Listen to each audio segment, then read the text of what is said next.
There's also another challenge, and we know already that the cities are getting more and more exposed to new waste streams. And I've listed here some of them, the plastics, which we talk about, the construction, demolition waste, the electronic waste, the healthcare waste, and the household hazardous waste.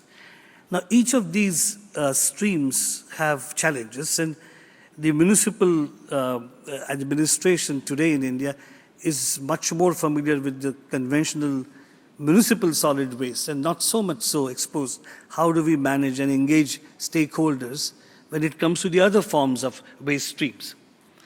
Plastic has been a critical issue in most of the Indian cities, and there has been an effort being done. I would call them as a multi-pronged approach, where we are talking about involving all kinds of stakeholders together to address the plastic issue.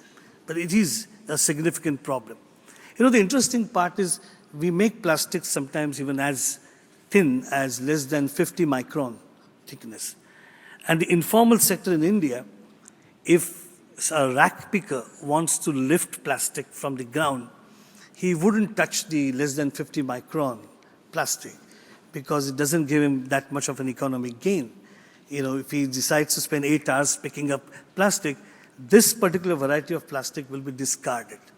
That will stay on the ground, it will choke the drains and give all kinds of difficulties, including that particular plastic being consumed by the cattle and cattle dying because of the eating of that plastic. So it's very interesting that one of the strategies in this multi-pronged approach had to come up to ban manufacture of plastic less than 50 microns. So things of that type are getting faced in some policy, technology, understanding social behavior. So plastic has been a pretty ticklish issue. The construction and demolition waste is something, a serious problem, because we have a mission running in India to modernize 64 towns.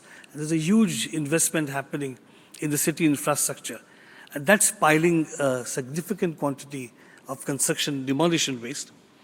Electronic waste, we just had rules framed last year. They're under enforcement. And the e-waste, particularly the mobile devices, that's increasing very, very sharply. And there's a lot of interest coming now from the private sector, coming in for recycling of the electronic waste. Biomedical or the healthcare waste, we have around 1% of the municipal solid waste generated ratio to the biomedical waste. It's pretty large. We have 100-odd facilities running in the country, which are common biomedical management related infrastructure way.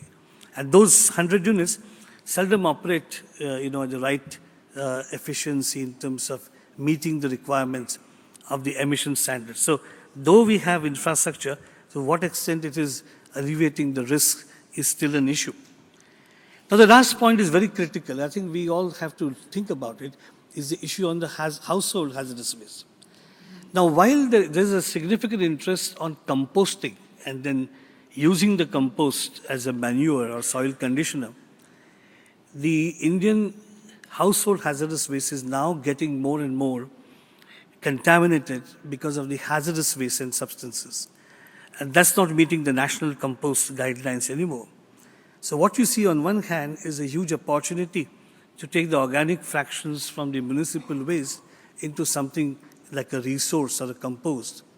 But the threat coming in, because there's no segregation done of the waste at the source, therefore getting that waste contaminated by the hazardous substances at the household level, and that may just at some stage we feel and risk that as a situation that people won't opt for the compost made out of the household waste.